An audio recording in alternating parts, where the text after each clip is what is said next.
जय श्री कृष्ण। राधे राधे। कहानी वाली जिज्जी चैनल में आप सभी धर्म पिपासु ज्ञान बंधुओं का स्वागत है। इस चैनल में हम आपके लिए विभिन्न व्रत उपवासों से संबंधित कथा, कहानी, पूजा का विधान आदि लेकर के उपस्थित होते हैं। हिंदू धर्म में हर व्रत उपवास की कहानी होती है और ये विधान होता है कि उस व्रत या उपवास की कहानी का पठन किया जाना चाहिए या उसका श्रवण किया जाना चाहिए, अन्यथा उस व्रत या उपवास से हमें पूर्ण फल की प्राप्ति नहीं होती है। इसी तारतम्य में आज हम आपके सामने गुरुवार की कहानी लेकर के उपस्थित हुए हैं। फ्रेंड्स, अगर आपने अभी तक हमारे चैनल को सब्सक्राइब नहीं किया है तो प्लीज़ इसे सब्सक्राइब कर लीजिएगा, और आपको हमारा वीडियो पसंद आता है तो इसे एक थम्स अप ज़रूर दीजिएगा, लाइक का बटन ज़रूर दबाइएगा। चलिए बिना किसी देर किए हम शुरू करते हैं गुरुवार की कहानी। कहानी कहने से पहले हम इसकी व्रत की विधि अवश्य बताएंगे। गुरुवार को भगवान बृहस्पति की पूजा की जाती है। इस पूजा से घर में, परिवार में सुख शांति रहती है और जल्दी विवाह के लिए भी गुरुवार का व्रत किया जाता है। गुरुवार की पूजा विधि विधान के अनुसार की जानी चाहिए। इस दिन सुबह उठकर बृहस्पति देव की पूजन करनी चाहिए। बृहस्पति देव की पूजन पीली वस्तुएं, पीले फूल, चने की दाल, पीली मिठाई, पीले चावल और हल्दी चढ़ाकर किया जाता है। ऐसा माना जाता है कि बृहस्पति देव का निवास केले के पेड़ के अंदर होता है, इसलिए इस व्रत में केले के पेड़ की पूजा भी की जाती है। कथा और पूजन के समय कर्म, वचन और मन से शुद्ध होकर के मनोकामना पूर्ति के लिए बृहस्पति देव से प्रार्थना करनी चाहिए। जल में हल्दी डालकर केले के पेड़ पर चढ़ाएं। केले की जड़ में चने की दाल और मुनक्का चढ़ाएं। साथ ही दीपक जलाकर पेड़ की आरती करें। दिन में एक ही समय भोजन करें। हो सके तो अलोना भोजन करें, अर्थात नमक ना लें। खाने में चने की दाल या पीली चीज़ें खाएं। पीले वस्त्र पहने, पीले फलों का इस्तेमाल करें और पूजन के बाद भगवान बृहस्पति की कहानी अवश्य सुनें। गुरुवार व्रत करने से बृहस्पति देव प्रसन्न होते हैं। ये व्रत बहुत फलदायक होता है। अग्नि पुराण के अनुसार अनुराधा नक्षत्र युक्त गुरुवार से आरंभ करके 7 गुरुवार व्रत करने से बृहस्पति ग्रह की जो पीड़ा होती है वो भी समाप्त हो जाती है। अतः बृहस्पतिवार कथा प्रारंभ। बोलो बृहस्पति भगवान की जय। प्राचीन समय की बात है। एक नगर में बहुत बड़ा व्यापारी बिजनेसमैन रहता था। वह जहाज़ों में माल लदवाकर दूसरे देशों में भेजा करता था और इस प्रकार जितना अधिक धन कमाता था उतना ही अधिक दान देता था। लेकिन उसकी पत्नी उससे ठीक विपरीत थी। वो बहुत कंजूस थी और उसे दान पुण्य पसंद नहीं था। वह किसी को भी एक नया पैसा भी नहीं देती थी। एक बार जब सेठ दूसरे देश व्यापार करने गया तो पीछे से बृहस्पति देव साधु वेश धारण करके उसकी पत्नी से भिक्षा मांगने के लिए आए। व्यापारी की पत्नी बृहस्पति देव से बोली, मैं तो इस दान और पुण्य से तंग आ गई हूँ। अगर आप कोई ऐसा उपाय जानते हैं जिससे कि धन नष्ट हो जाए और मैं आराम से रह सकूं तो मुझे ये बताइए, क्योंकि मैं ये धन लुटता हुआ नहीं देख सकती हूँ। बृहस्पति देव को बड़ा आश्चर्य हुआ। उन्होंने कहा कि भाई देवी, तुम तो बड़ी विचित्र हो। संतान और धन से कोई दुखी होता है क्या? अगर धन अधिक है तो इसे शुभ काम में लगाओ। कुंवारी कन्याओं का विवाह करवाओ, विद्यालय, बाग बगीचों का निर्माण करवाओ। ऐसे पुण्य करने से तुम्हारा इहलोक और परलोक दोनों सार्थक हो जाएंगे। परंतु साधु की इन बातों पर व्यापारी की पत्नी खुश नहीं हुई। उसने कहा कि मुझे तो ऐसे धन की कोई आवश्यकता नहीं है जिसे मैं दान दे सकूं।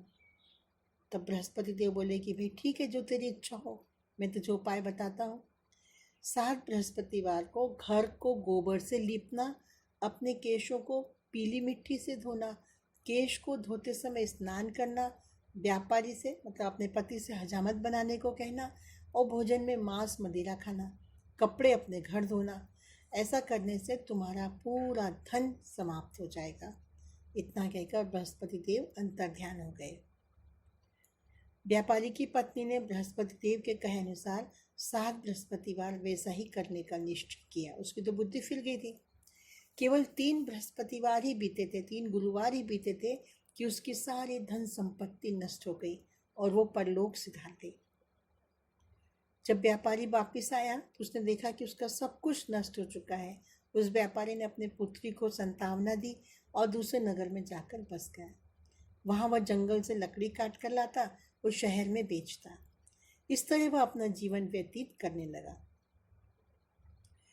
एक दिन उसकी पुत्री ने दही खाने की इच्छा प्रकट की, लेकिन व्यापारी के पास दही खरीदने के लिए पैसे भी नहीं थे। वह अपनी पुत्री को समझा बुझाकर जंगल में लकड़ी काटने के लिए चला गया। वहाँ एक वृक्ष के नीचे बैठकर अपनी जो उसकी कंडीशन थी, पहले वाली कंडीशन, धन वाली कंडीशन, उसको देख करके विचार करने लगा, रोने लगा। उस दिन भी गुरुवार ही था। तभी वहाँ बृहस्पति देव साधु के रूप में सेठ के पास आए और पूछे कि मनुष्य तो जंगल में किस चिंता में बैठा है। तब व्यापारी बोला, हे महाराज, आप तो सर्वज्ञ हैं, सब कुछ जानते हैं। इतना कहकर व्यापारी अपनी कहानी सुनाकर रो पड़ा। बृहस्पति देव बोले, देखो बेटा, तुम्हारी पत्नी ने बृहस्पति देव का अपमान किया था, इसी कारण तुम्हारी ये स्थिति हुई। लेकिन अब तुम कोई चिंता नहीं करो। तुम गुरुवार के दिन बृहस्पति देव का पाठ करो। 2 पैसे के चने और गुड़ लेकर जल के लोटे में शक्कर डालकर वह अमृत और प्रसाद अपने परिवार के सदस्यों और कथा सुनने वाला में बांट दो। स्वयं भी प्रसाद और चढ़ना मत लो, भगवान तुम्हारा कल्याण करेंगे। साधु की बात सुनकर व्यापारी बोला, महाराज, मुझे तो इतना भी पैसा नहीं है मेरे पास कि मैं अपनी पुत्री को दही लाकर दे सकूं। तब ये गुड़ और चना कहाँ से लेकर आऊँगा। इस पर साधु महात्मा बोले कि तुम लकड़ियाँ शहर में बेचने जाना, तुम्हें लकड़ियों के दाम पहले से चौगुने मिलेंगे, जिससे तुम्हारे सारे कार्य सिद्ध हो जाएंगे। व्यापारी ने उन साधु महाराज की बात मान ली। उसने लकड़ियाँ काटी और शहर में बेचने के लिए चल पड़ा। उसकी लकड़ियाँ अच्छे दाम में बिक गई, जिससे उसने अपने पुत्री के लिए दही लिया, गुरुवार की कथा के लिए चना गुड़ लेकर कथा की और प्रसाद बांटकर स्वयं भी ग्रहण किया। उस दिन से ही उसकी कठिनाइयाँ दूर होने लगी, लेकिन वो अगले बृहस्पतिवार को फिर से कथा करना भूल गया। अगले दिन वहाँ के राजा ने एक बड़े यज्ञ का आयोजन कर पूरे नगर को भोज के लिए आमंत्रित किया। राजा की आज्ञा अनुसार पूरा नगर राजा के महल में भोजन करने गया, लेकिन व्यापारी और उसकी पुत्री तनिक देर से पहुँचे। अतः उन दोनों को राजा ने महल में ले जाकर भोजन करवाया। जब वे दोनों लौट कर आए तब रानी ने देखा कि उसका खूंटी पर टंगा हार गायब है। रानी को व्यापारी और उसकी पुत्री पर संदेह हुआ कि हो न हो इन दोनों ने ही मेरे हार को चुराया है। राजा की आज्ञा से दोनों को कारावास की कोठरी में कैद कर दिया गया। कैद में पड़कर दोनों अत्यंत दुखी हुए। वहाँ उन्होंने बृहस्पति देव का स्मरण किया। बृहस्पति देव तो भावना के भूखे थे। वो वापस वहीं पर प्रकट हो गए और व्यापारी को अपनी भूल का एहसास करवाया कि भाई तुमने व्रत नहीं किया था, इसलिए ये स्थिति हुई है, और सलाह दी कि गुरुवार के दिन कैद खाने के दरवाजे पे तुम्हें 2 पैसे मिलेंगे, उससे तुम चने और मुनक्का मंगवाकर विधि पूर्वक बृहस्पति देव की पूजन करना, तुम्हारे सारे दुख दूर हो जाएंगे। बृहस्पति देववार के दिन कैद खाने के द्वार पर उन्हें 2 पैसे पड़े मिले। बाहर सड़क पर एक स्त्री जा रही थी। व्यापारी ने बुलाकर गुड़ और चने लाने को कहा। इस पर वह स्त्री बोली कि मैं अपनी बहू के लिए गहने लेने जा रही हूँ, मेरे पास समय नहीं है। इतना कहकर वह चली गई।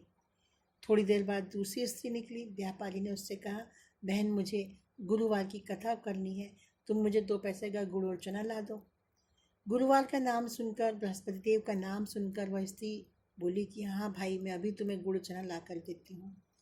मेरा इकलौता पुत्र मर गया है, मैं उसके लिए कफन लेने जा रही थी, लेकिन पहले मैं तुम्हारा काम करूँगी, उसके बाद अपने पुत्र के लिए कफन लाऊंगी। वह स्त्री बाजार से व्यापारी के लिए गुड़ चना ले आई और स्वयं भी बृहस्पति देव की कथा सुनी। कथा के समाप्त होने पर वह स्त्री कफन लेकर अपने घर गई। घर पर लोग उसके पुत्री की लाश को राम नाम सत्य है कहते हुए शमशान ले जाने की तैयारी कर रहे थे। स्त्री बोली, मुझे अपने लड़के का मुख तो देख लेने दो। वह पुत्र का मुख देखकर उस स्त्री ने उसके मुंह में प्रसाद और चरणामत डाला। प्रसाद और चरणामत के प्रभाव से उसका पुत्र जीवित हो गया। पहली स्त्री जिसने कि बृहस्पति देव का निरादर किया था, जब वह अपने पुत्र के विवाह के लिए पुत्रवधू के लिए गहने लेकर लौटी तो उसने देखा कि उसका पुत्र घोड़ी पर बैठकर निकला।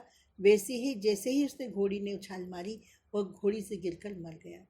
यह देख स्त्री रो रो कर बृहस्पति देव से क्षमा मांगने लगी। उस स्त्री की याचना से बृहस्पति देव साधु वेश में वहां पहुंचे और कहने लगे कि देवी, तुम्हें अधिक विलाप करने की आवश्यकता नहीं है। यह बृहस्पति देव के अनादर के कारण हुआ है। तुम वापिस जाकर मेरे भक्त से क्षमा मांगकर कथा सुनो, तुम्हारी सारी मनोकामना पूर्ण होगी। जेल में जाकर उस स्त्री ने व्यापारी से माफी मांगी और कथा सुनी। कथा के उपरांत वह प्रसाद और चरणामत लेकर अपने घर वापस गई। घर आकर उसने चरणामत अपने मृत पुत्र के मुख में डाला। चरणामत के प्रभाव से उसका पुत्र जीवित हो उठा। उसी रात बृहस्पति देव राजा के सपने में आए और बोले कि हे राजन, तूने जिस व्यापारी और उसके पुत्री को जेल में कैद कर रखा है वह बिल्कुल निर्दोष है। तुम्हारी रानी का हार वहीं खूंटी पर टंगा है। तुम उस व्यापारी और पुत्री को जेल से मुक्त कर दो, अन्यथा मैं तुम्हारा सब कुछ समाप्त कर दूंगा। दिन निकला। राजा ने रानी का हार खूंटी पर लटका देखा। राजा ने उस व्यापारी और उसके पुत्री को रिहा कर दिया और उन्हें आधा राज्य देकर उसकी पुत्री का भी उच्च कुल में विवाह करवाकर दहेज में हीरे जवाहरात दिए। इस प्रकार बृहस्पति देव उस व्यापारी के ऊपर प्रसन्न हुए। उस व्यापारी की स्थिति पुनः अच्छी हो गई। उसी प्रकार बृहस्पति देव हम सबके ऊपर भी अपनी आशीर्वाद बरसाएं, हमारी सबकी भी मनोकामना पूर्ण हो, ऐसी हमारी इच्छा है। इस कहानी से हमने ये सीखा कि बृहस्पतिवार के दिन ना तो हमें घर को गोबर से लीपना चाहिए, ना ही अपने बालों को पीली मिट्टी से धोना चाहिए और ना ही बालों के साथ स्नान करना चाहिए। ना हमें हजामत बनानी चाहिए और इस दिन हमें मांस मदिरा का प्रयोजन भी नहीं करना चाहिए। बृहस्पतिवार या गुरुवार के दिन इन सारी चीज़ों का प्रयोग करना वर्जित है। आपको कहानी अच्छी लगी होगी। अगर आपको कहानी अच्छी लगी हो तो हमें सब्सक्राइब जरूर कीजिएगा इस चैनल को और एक थम्स अप, एक लाइक का बटन जरूर दबाइएगा।